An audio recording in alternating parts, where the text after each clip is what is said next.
Thanksgiving Day. I hadn't planned to go, but something inside me, maybe that restless gnawing I hadn't been able to shake since Martha passed, made me take the old Chevrolet out of the driveway and aim it towards Cincinnati. I told myself it was just a visit, a surprise for Leona and the family, but deep down I knew better. A storm had been building inside me for months, and I was done ignoring it. By the time I arrived at my daughter's house, snow already clinging to my windshield, I spotted something that stopped me cold. My grandson, Amos, my boy, my blood, was standing outside on the porch, shivering violently in 15-degree weather, dressed in nothing but a t-shirt and shorts. His arms were hugged tight to his chest, lips pale, teeth chattering like bones rattling in the wind, and inside, through the warm glow of the dining room window, I saw them, my family, my daughter, her husband, their friends, all of them gathered around the holiday table, carving into turkey, wine glasses lifted in laughter, as if the boy outside didn't exist. Something snapped in me at that moment. Betrayal doesn't always come as a knife in the back. It can come as silence, as neglect, as pretending not to see. And I saw it all. My hand clenched around the truck keys so hard the metal bit into my palm. I marched to that door, kicked it open so hard it slammed against the wall, and 6 words spilled from my mouth that made every face inside turn pale. Words they would never forget. But that was only the beginning. They thought my anger ended at the doorway. They didn't know me at all. The Chevy was still cooling in the driveway when my phone buzzed earlier that day. A text from my neighbor. Saw police cars at the Hendersons again. Domestic situation. Made me think of you and your family worries. I stared at that screen longer than I should have. The Hendersons. Martha used to worry about their grandson too. Back when she was alive. Back when she worried about everything. Now it was just me. A widower with calloused hands on the wheel, trying to make sense of the knots in my gut every time I thought about Leona's marriage. I checked the clock, 2:30 p.m., time to go. Snow had started an hour earlier, heavy flakes sticking to the road, making the trip more dangerous with each mile. The radio crackled through static, landing on the same classic rock station Martha and I always listened to. Led Zeppelin, heavy and restless, seemed to echo my own mood. The passenger seat was stacked with gift bags, a new leather baseball glove for Amos, more expensive than I could afford, and a bundle of comic books, his favorite kind, even if he pretended to be too old for them now that he was 18. I remembered being that age. 18 isn't too old for heroes. Martha's voice lived in my head then, the way it always did when holidays came around. Family is all we have left. She used to remind me whenever I grumbled about visits. She'd been right then, and she was right now, even though her voice was only a ghost riding shotgun. 6 months gone, and every gathering felt like a fragile thread I was afraid might snap. The windshield wipers groaned under the weight of snow. Cars crawled along the highway at half the speed limit, hazard lights flashing like nervous fireflies. I gripped the wheel tighter, keeping steady at 40. No sense arriving at all if I wound up in a ditch. Exit signs counted down the miles to Cincinnati. At one point, I pulled into a gas station under buzzing fluorescent lights that cut through the storm like a beacon. I topped off the tank, grabbed a bitter cup of coffee, and a bag of peppermints Amos liked. The young clerk with tired eyes shook his head at the weather. "Roads are getting worse by the hour," he muttered. "You driving far?" "Just to Cincinnati. Family dinner," I answered, though the words tasted hollow. "Be careful. 3 accidents already today." Back in the truck, I checked the clock again. 3:05. Normally, the drive would take 45 minutes. Today it would be closer to an hour. I thought of Amos then, imagining him helping his mother in the kitchen, or sprawled on the couch with Wilbur, watching football. But my mind snagged on another image. Summer at Lake Erie, Amos reeling in his first base, smiling wide as if he'd discovered treasure. That's when I'd seen the bruise on his arm. Dark, shaped wrong, too much like fingers. I'd asked, lightly, if he'd fallen off his bike, but his eyes dropped to the ground and he muttered something evasive. I should have pressed harder, should have asked more questions. Martha would have known what to do. The snow thickened as I took the exit into Leona's neighborhood. Suburban streets lined with neat 2-story houses, every porch boasting pumpkins and wreaths. Christmas lights already twinkled through the storm. Families gathered inside their glowing windows, sharing stories over steaming food. Maple Grove subdivision looked peaceful, but I knew better. Behind one of those doors, my grandson was hurting, and someone was responsible. And this time, I wasn't leaving until I found out who. The houses along Maple Grove looked like postcards, each one glowing with holiday warmth, windows spilling golden light onto snow-draped lawns. For a moment, I let myself believe this was what Martha would have wanted. A healing day, a gathering that stitched our family back together instead of tearing it further apart. I could almost hear her voice beside me, gentle, hopeful, reminding me to give Leona the benefit of the doubt, to believe in second chances. Maybe Amos would rush to the door like he used to when he was little, throw his arms around my waist, and tell me everything was fine. Maybe this Thanksgiving could be different. Maybe. Leona's house came into view at the end of the street, the blue two-story with white shutters, Wilbur's battered pickup parked beside her sedan. Smoke curled lazily from the chimney, wreaths hung on the porch rail. Everything looked maddeningly normal, peaceful. I slowed as I pulled into the driveway, parking behind Wilbur's truck, my engine ticking as it cooled. Holiday lights twinkled across the front porch. Music drifted faintly from inside, and for an instant the scene felt almost perfect, like a Rockwell painting frozen in snow. But then I saw him, Amos, my grandson, my boy, sitting small and hunched on the front steps, arms wrapped around his knees, no coat, no hat. His thin shirt was already dusted with snow, jeans stiff with frost. His shoulders shook, not just from the cold but from something deeper, something that clawed at him from the inside. Jesus Christ, I muttered, shoving open the truck door. The wind slapped me hard, carrying ice crystals that stung my face. My boots skidded on the driveway as I rushed toward him. Amos, I shouted, my voice breaking into the night. What the hell are you doing out here? He lifted his head, and the relief in his eyes cut through me like glass. His lips were blue, his cheeks raw with cold. Grandpa, the word slipped from him in a whisper, teeth chattering so hard it barely sounded human. I didn't wait for him to explain. My heavy coat was off my shoulders, and wrapped around him in seconds, swallowing his small frame. The boy was ice, trembling so violently it rattled through me. What do you mean you can't? I asked, steadying him when his knees buckled. Can't what? His voice cracked, tiny and broken. I'm not allowed. My stomach dropped. Not allowed. He pulled the coat tighter, his eyes darting nervously toward the front door, as if it might open any second and spill out something worse than the cold. I'm not allowed to go in the house, he whispered, shrinking back like he was confessing a crime. The words hit me like a fist to the chest. Behind us, through glowing windows, I heard laughter, silverware clinking, the muffled drone of a football game. Inside, my family feasted. Out here, my grandson froze. What do you mean you're not allowed? I barked, anger cracking through before I could stop it. His shoulders flinched, and I swallowed hard, forcing my voice lower, softer. This is your home, Amos. You hear me?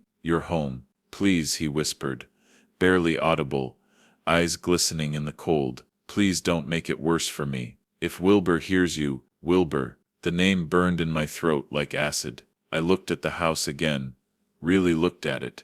The wreaths, the twinkling lights, the glowing windows, and then I looked at Amos, lips blue, skin gray, trembling in clothes that wouldn't keep a man warm in 50-degree weather, let alone this frozen hell. How long? I asked, keeping my tone steady, even as rage clawed its way up my spine. How long have you been sitting out here? He wouldn't meet my eyes, his voice cracked. Since this morning. I glanced at my watch. Nearly 3 o'clock. My God, hours. The boy had been sitting here for hours in the snow, locked out of his own home, while the family laughed and carved turkey inside. Son, it's below freezing, I said, struggling to keep the fury out of my voice. You could have lost your fingers, your toes, you could have. I cut myself off before I frightened him further. The front door handle was only a few steps away. I grabbed it, yanked, locked. Of course it was locked. They'd shut him out deliberately, turned the key, and walked away from him, as if he were nothing more than a stray animal. I wrapped my arm around his trembling shoulders and guided him toward my truck. "We need to get you warm," I said, the words a low promise rumbling in my chest. But inside, something darker whispered, "And after that, someone's going to pay." "All right, let's get you in the cab where there's heat." I said it aloud, but my head was already a ledger of small, ugly facts. The way he flinched when my voice rose, the bruise along his forearm from the Lake Erie trip, the slow, careful way he moved as if he'd learned to make himself disappear. This wasn't an accident. It was a pattern. I helped him into the passenger seat and slammed the door against the wind. The truck filled with warm, dry air like a promise. I cranked the heater to full and pulled a blanket from the emergency kit, wrapping it around his shoulders.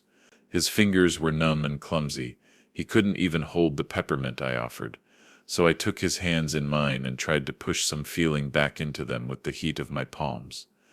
"Talk to me, son," I said, keeping my voice steady even though rage was coiling behind my ribs. "Tell me exactly what happened today." He stared at his hands for a long time, like the answer might scald him. "I was helping Mom with the turkey," he said finally. Voice barely more than a cracked whisper. "She asked me to check on it while she took a shower. I forgot to turn off the timer when I took it out to baste it. The top got a little burnt, not ruined, just darker than usual." My jaw locked, and then he came in and saw it, Amos said, looking up with a look so small it made my stomach drop. "Wilbur, he lost it. He started yelling that I'd ruined Thanksgiving, that guests would think Mom can't cook, that I was an embarrassment. He told me I needed to learn responsibility, and the blanket trembled between his fingers, and that I couldn't come back inside until I learned." "How long?" I asked. I checked the clock. 3:20 p.m. "When did this happen?" "Around 11 this morning," he mumbled. I did the math in my head, about 4 hours and 20 minutes in near-freezing weather. 4 hours and 20 minutes sitting on their front steps because he'd burned the top of a turkey. My throat went dry. "Has he done stuff like this before?" I asked, because the bruise on his arm, the way he made himself small, those weren't one-offs. Amos swallowed. "Sometimes he makes me stand in the garage all night for small things. Once he locked me in the basement for 2 days because I broke a beer bottle. He says it's discipline." His voice broke on the last word. "Mom says Wilbur's trying to teach me responsibility. Maybe she's right." He stared at me, eyes full of shame. "Don't you dare," I said, turning so I could look him in the face. "Don't you blame yourself. That's not discipline, that's cruelty. And if he thinks he can keep doing this, he doesn't know me." Panic widened his pupils. "Please, Grandpa, if you make a scene, he'll take it out on me. He always does." I found myself looking at the house again. The warm lights, the wreath on the door, people laughing inside with full bellies while my grandson froze on their stoop. Martha used to be the one to smooth things over. She'd have tried to calm everyone, make peace. She'd have found a way to catch Wilbur before he stepped too far. 6 months without her had turned patience into a brittle thing inside me. Martha would have said, "Let's be careful, don't blow this up." But Martha wasn't there. I was. A decision settled in my chest like a stone. "You're coming with me tonight," I said. "We'll get you warm. We'll call a doctor if we have to. We'll figure out a safe place. You don't have to stay there." He looked at me, part hope, part terror. "He won't let me go," Amos whispered. "He'll call the cops. He'll say I stole something. He'll say you're kidnapping me." The words hit like a slap. The cheerful glow of the house through the windshield soured into something sterile and dangerous. Wilbur's threats were predictable. So were the ways abusers tried to control the story. My hand found the keys. I could feel the shape of the choices like a map laid before me. Get the boy somewhere warm now, or argue and risk pushing him back into harm's reach. "We'll be quiet," I said, voice low. "We won't give him anything to use. I'll drive you to my place. We'll lock the doors. Then we'll call someone who can help." My tone left no room for argument. The way I said it made clear I'd already decided. As I started the engine, a slow, cold fury spread through me, patient and terrible. Martha used to say diplomacy was a kind of strength.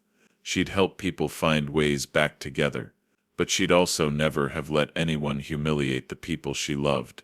And if I had to do what she would have done, if I had to be the one to finish the work she started, so be it. Amos clung to the blanket as the heater hummed to life. For the first time since I'd found him, there was a tiny, cautious unspooling of his shoulders. I eased the truck into drive and pulled away from the house, the warm cab a thin shield against the world outside. But even as the taillights shrank behind us, I kept my eyes on the road and my mind on the ledger of small cruelties. This wasn't over, not by a long way. The first step was to get him safe. The next step was to make sure they could never do this to him or anyone else again. The snow was still falling, quiet and heavy, and each flake seemed to settle not just on the ground but inside me, weighing me down with something colder than winter rage. I knew what needed to be done. Diplomacy wasn't here anymore. My wife Martha, God rest her, had always been the peacemaker, the one who soothed sharp edges with gentleness. But Martha was gone, and all her patience hadn't protected my grandson from being locked outside for 4 hours in near-freezing weather. I tightened my grip on the truck door. "Let me worry about Wilbur," I said, my voice low, even, deadly calm. "Right now, we're going to get your things." The snow crunched under my boots as I stepped out, Amos scrambling after me, his small figure swallowed up in my oversized coat. He clutched the fabric tighter, his shoulders still trembling. But my hands weren't shaking from the cold anymore. They trembled with something else. The kind of fury that doesn't burn hot at first, but simmers, slow and patient, until it builds into an unstoppable freight train once you finally see the whole picture. "Why didn't you tell me it was this bad?" I asked, forcing myself to look at his face. And when I did, I saw it, really saw it. The faint bruises along his jaw, half hidden by shadows and skin reddened from the bitter air. The sight made my stomach knot. "I tried to hint," he whispered, pulling my coat tighter like a shield. "But you always talked to Mom, and she." The memory cut through me like a slap. Just last month, Amos had called me while I was fixing dinner, his voice small and hesitant. "Grandpa Wilbur says I can't eat dinner with them anymore. Says I have to earn my way back to the table." I'd laughed it off, stupidly convinced it was nothing more than teenage dramatics. The next day, I'd called Leona. She'd brushed it away with that easy, practiced tone she'd perfected since marrying Wilbur. "Dad, you're overreacting. It's just normal discipline. Amos exaggerates. You know how teenagers are." And I'd believed her. But the memories came faster now, slamming into me like punches. A summer call, Amos exhausted. "Mom," Wilbur yelled at me again about the dishes. He made me wash every dish in the house twice. Later, when I'd asked Leona, she sighed that martyred sigh. "He's dramatic. Wilbur's teaching him responsibility." "How long has it been like this?" I asked, though dread already gnawed at me, warning that the answer would break me.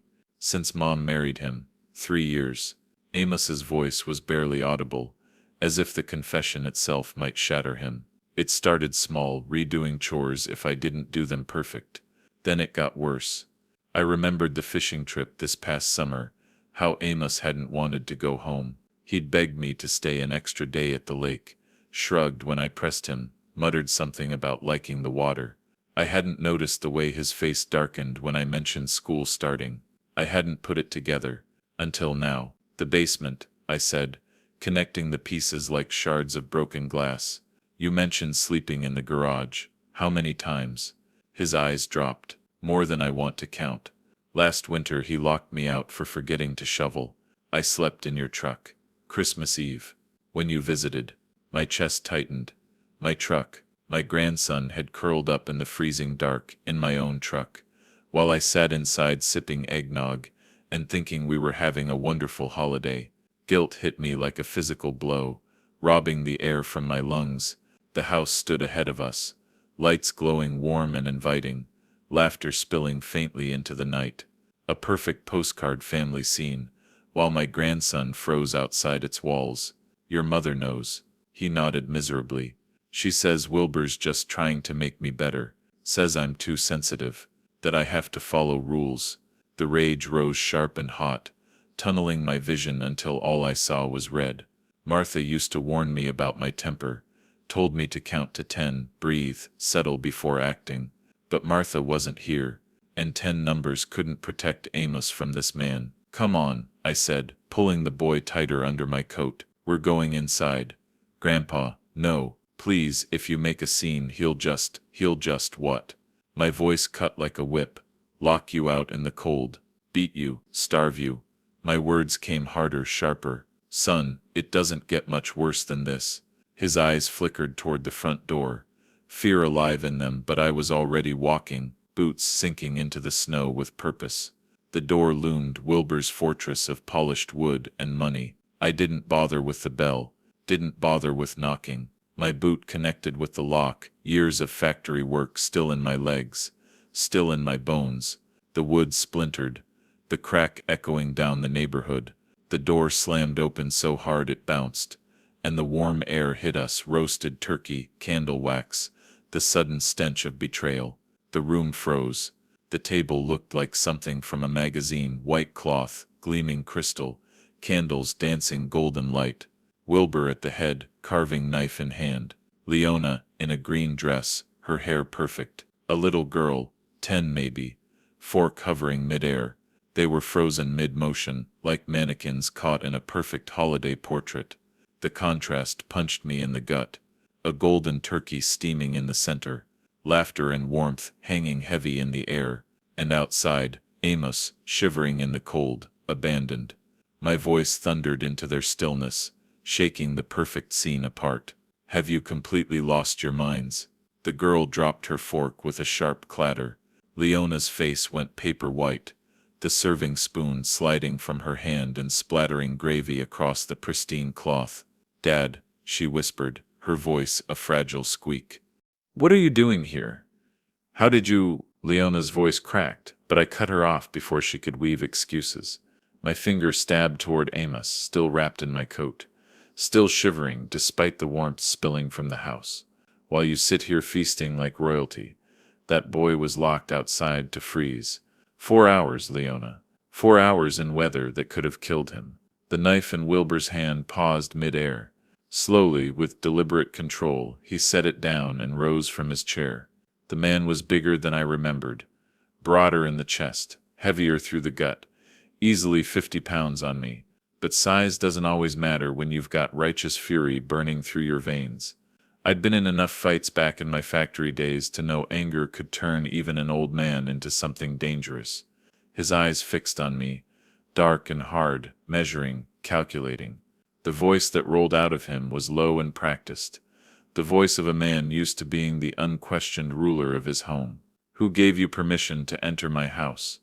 This is private property. You're trespassing. I stepped forward, not flinching, not giving him the ground he thought he owned. Private property? You mean the house where you locked my grandson outside to freeze while you carved turkey and drank wine? That property? The younger girl at the table burst into tears, confused, frightened. Leona reached across to comfort her, but her eyes never left me, wide and uncertain, torn between protecting her husband and facing the truth she'd been avoiding for years. This is a private family matter, Wilbur snapped, voice rising, his chest swelling with that toxic confidence of a man convinced he was untouchable. Private family matter? I barked a laugh that sounded more like a growl. That's my grandson you nearly killed. Don't you dare dress it up as discipline or family business. Behind me I felt Amos press against my side. His trembling wasn't from cold anymore. It was fear, fear of Wilbur, fear of what standing up to him might unleash. This was probably the first time anyone had challenged Wilbur in his own fortress, and we all knew it was about to get ugly. The irony stung, cheerful holiday music still trickled from hidden speakers, crooning about gratitude, joy, and family togetherness. If I hadn't been so furious, the scene might have been grotesquely funny. Instead, it only sharpened the blade of my rage. Look at him, Wilbur. I jabbed my finger again, steady despite the tremor coursing through my body. Look at what you've done. Wilbur's chin lifted, He crossed his arms, every inch the monarch in his castle. The boy ruined our holiday. He needed to learn responsibility, consequences, a lesson. My voice cracked, disbelief spilling into fury. You nearly froze a child to death over a burnt turkey. He's not a child, Wilbur countered smoothly. He's 18, an adult. And in my house, adults live by my rules. His words carried that condescending tone men like him use when they mistake cruelty for wisdom. I'm teaching him discipline, something his mother failed to do his first 17 years. Leona flinched, like the words had struck her across the face, but she stayed silent. Her lips pressed into a trembling line. Discipline? I stepped closer, leaning into the table so close I could smell the grease on his plate, the wine sour on his breath. That's not discipline, Wilbur. That's child abuse. And you're lucky I haven't called the police already. Wilbur chuckled, a hollow, icy sound that crawled up my spine. Child abuse? He ruined a turkey. A $20 bird. I sent him outside to reflect on his actions. That's parenting, old man. Parenting. My voice thundered, shaking the walls. You left him outside for 4 hours in 5-degree weather. He waved a hand like I was nothing more than a buzzing fly. He's fine. A little cold never hurt anyone. I turned. Amos's lips were blue, his body trembling so hard he could barely stand, still swallowed by my coat. Fine, I hissed. That's what you call this? Dad, please. Leona's voice wavered as she finally spoke.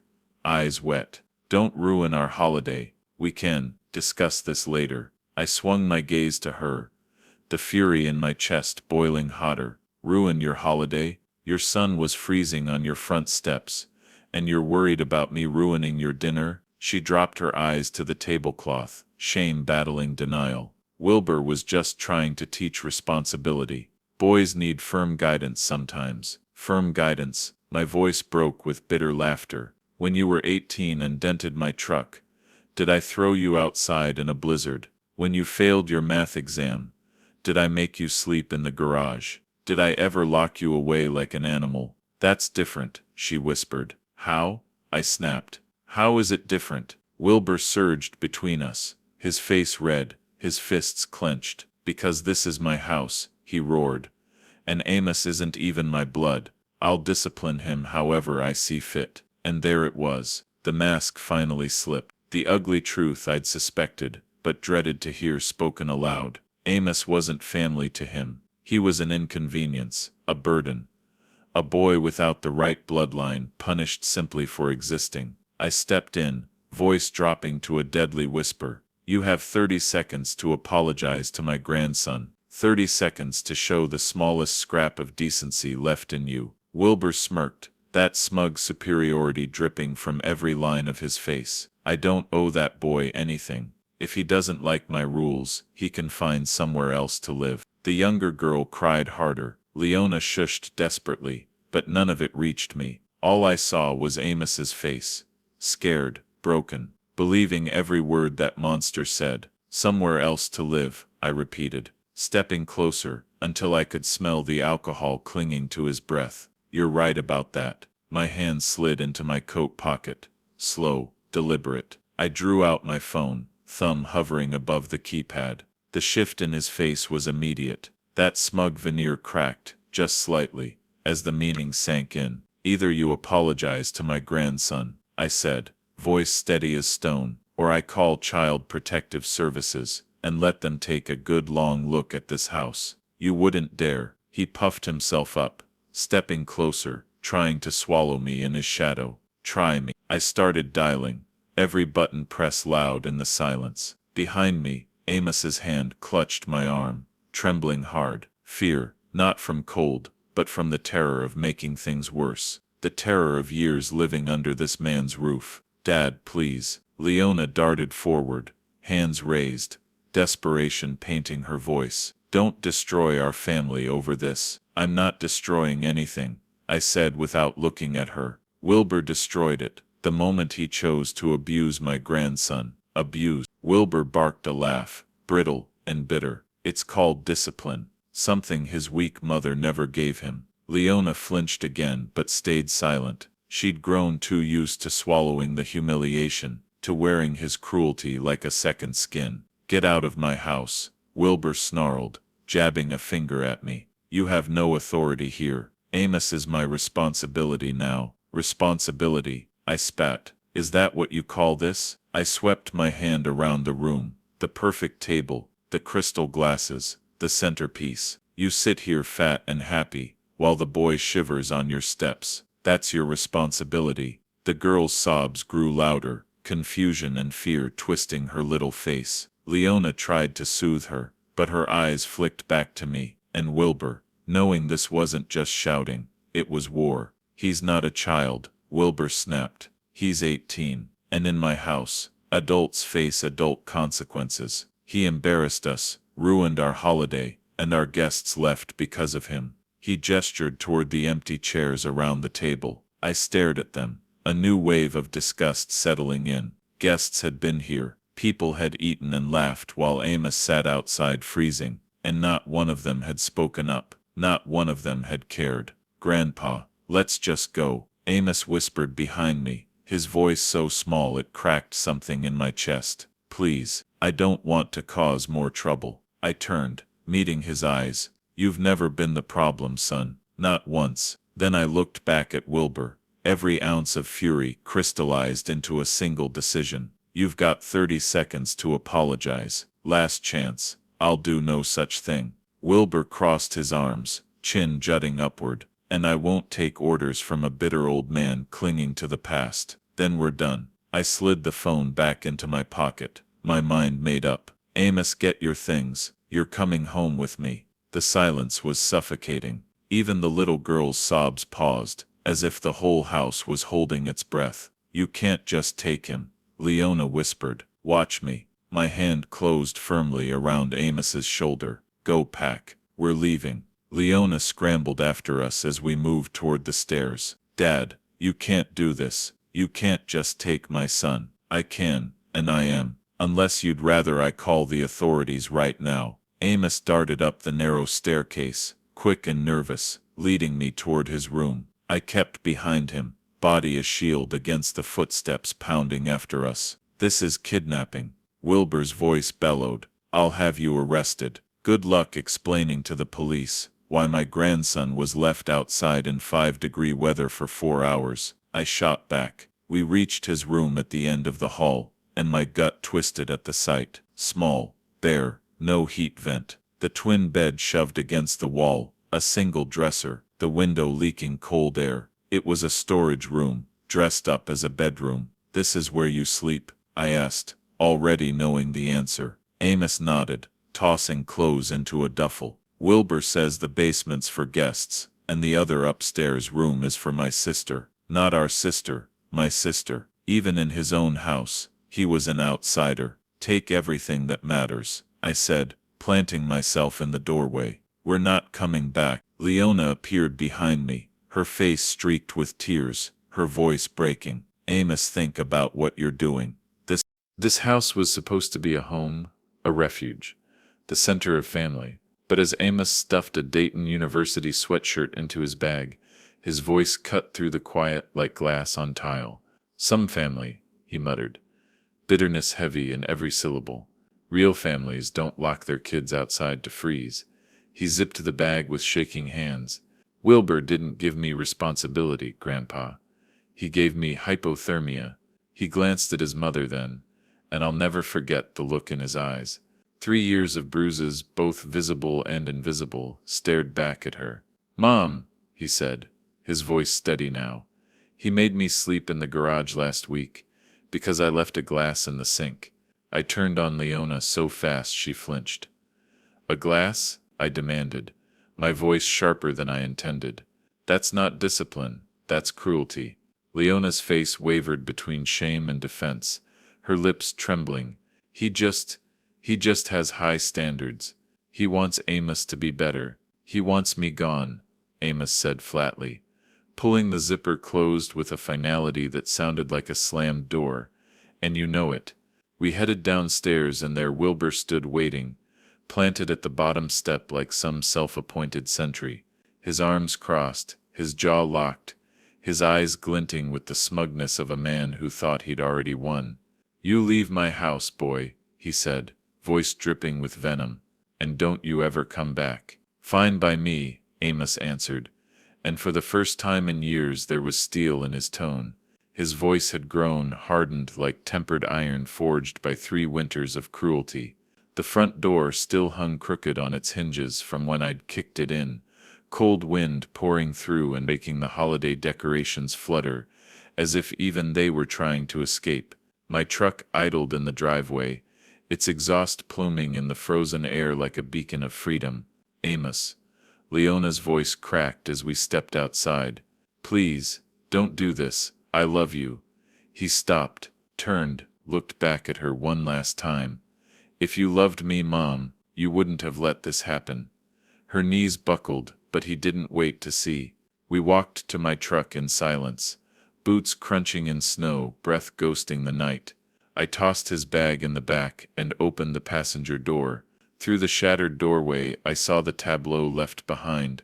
Leona collapsed in tears, Wilbur red-faced and seething, and a little girl peeking timidly from the hall. "You ready?" I asked, sliding behind the wheel. "I've been ready for 3 years," Amos replied, pulling my coat tighter around him. I backed out of the driveway, past houses glowing warm with other families' Thanksgiving meals. Inside, laughter, connection, peace. While my grandson had been out in the cold forgotten, the radio hummed low, heater humming strong, and for the first time since I'd arrived, Amos exhaled without trembling. "Thank you, Grandpa," he whispered, voice breaking like thawing ice. "I can't believe you actually came for me." "I should have come sooner," I said, the words thick in my throat. "I should have seen what was happening." "I tried to tell you," he admitted, staring at his hands, "but I didn't know how." We let silence ride with us for a few miles, the kind that isn't heavy but healing. My chest ached with the weight of responsibility. An old familiar cloak I thought I'd retired when Martha passed. But here it was again, wrapping around me, reminding me that my job wasn't finished. This boy needed protection, and I'd give it, no matter the cost. "Tell me about college," I said, as we merged onto I-75 North, giving him a lifeline back to something hopeful. "Engineering, mechanical, like you used to do at the factory." His voice carried pride this time, stronger, like grandfather, like grandson. I smiled, imagining Martha's eyes lighting up at the thought. "Don't you worry about tuition, we'll figure it out." "Grandpa, I don't want to be a burden." "You're not a burden," I said, staring straight ahead but meaning every word. "You're family, and family takes care of each other." When we pulled into my driveway, the house seemed smaller than I remembered, but warmer too. Both trucks side by side, porch light casting its glow, and in the window, the faint trace of Martha's lavender sachets still lingering like she'd prepared the house for us. "Home sweet home,"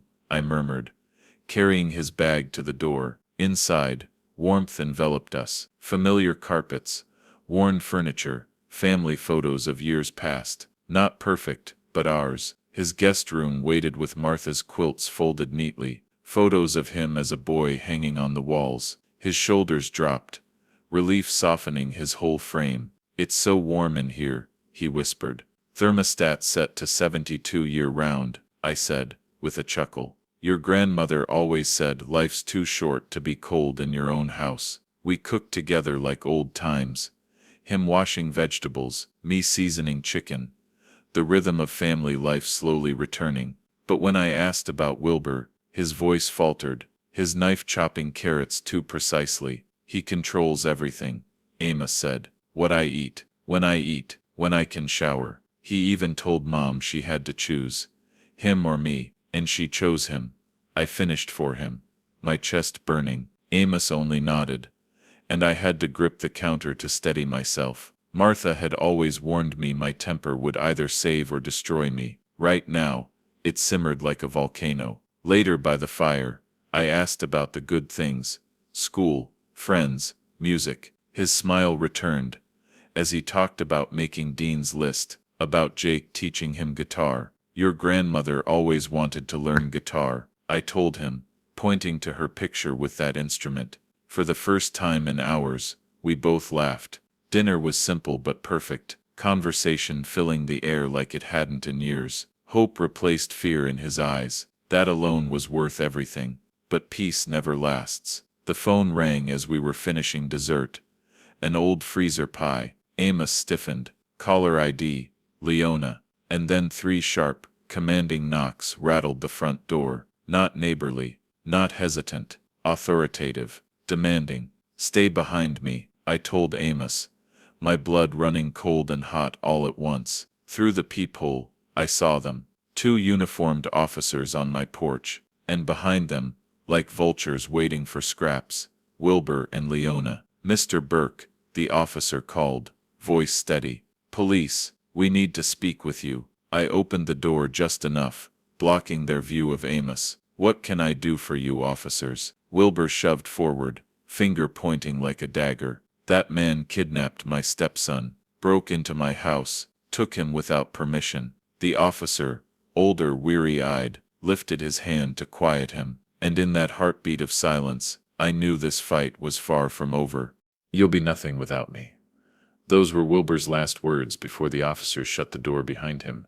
I'll never forget the way Leona lifted her chin, her voice steadier than I'd heard in years, when she answered, I'd rather be nothing than watch you hurt my son. For the first time in a long time I saw the woman she used to be, the one who had raised Amos on her own before Wilbur's shadow fell over their lives. The room went quiet after the squad car pulled away, silence settling like snow after a storm. Leona sank into a chair and the dam finally broke. Not the restrained tears she'd trained herself to shed behind closed doors, but the kind that ripped out of a person, guttural, raw, and cleansing. Amos dropped to his knees beside her instantly, his hands trembling as he tried to comfort her. Mom, it's okay, he whispered, though his voice cracked. It's over now. Leona clutched him like a lifeline. I'm so sorry. I should have protected you. I should have been stronger. I leaned on the old armrest of my chair by the fireplace, the glow of the flames flickering over their faces. You were strong tonight, I told her, my own voice gravelly with truth. When it mattered most, you chose your son over your husband. That took real courage. The fire popped and crackled, and for the first time in months my house didn't feel like just walls and empty rooms. It felt alive again. It felt like a home. Not because the nightmare was over, but because we'd faced it, spoken the truth aloud, and survived. Amos lifted his gaze from his mother's lap and looked at me. What happens now, Grandpa? I let out a long breath I hadn't realized I'd been holding. Now we heal, I said simply. We take our time and we heal. 4 months later, healing had started to take root in ways I never could have imagined.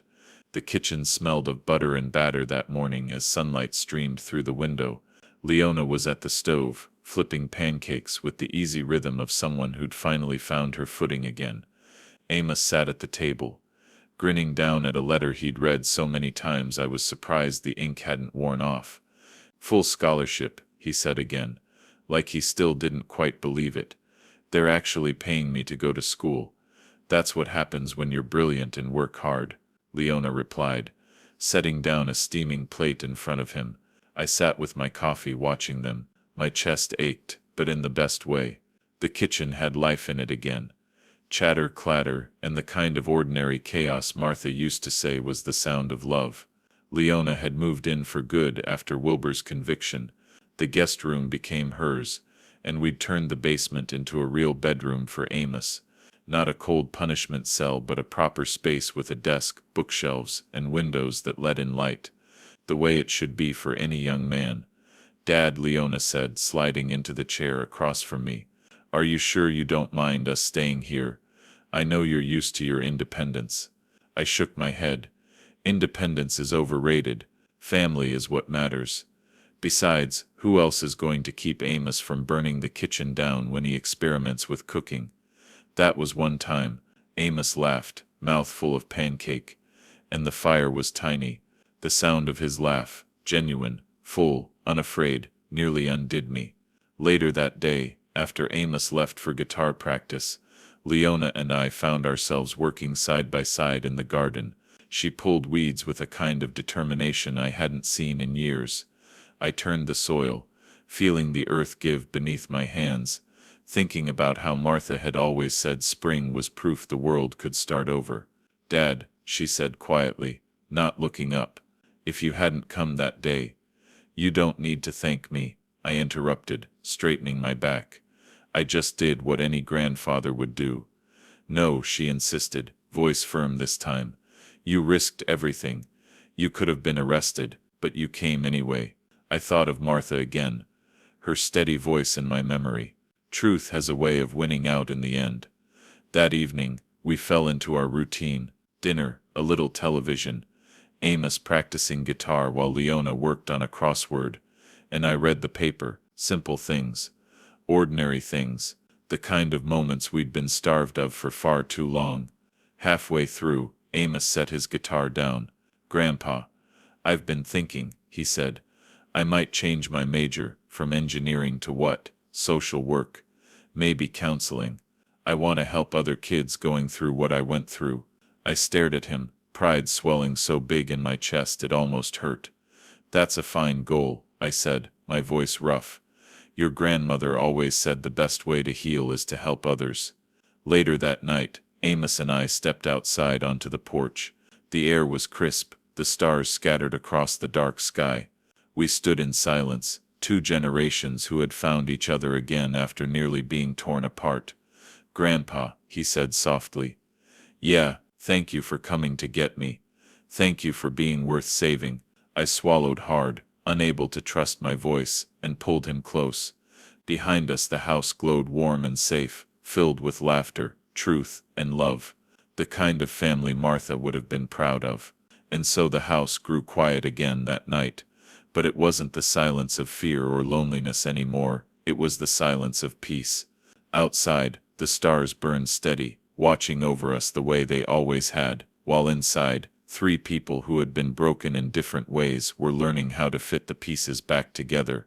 The past would always leave its scars, but scars are proof of survival, not defeat. We had chosen truth, chosen love, and in doing so built something stronger than Wilbur could ever tear apart. As I turned out the last light and let the darkness settle, I felt Martha's presence in the stillness, proud, steady, and certain. Family had come home again.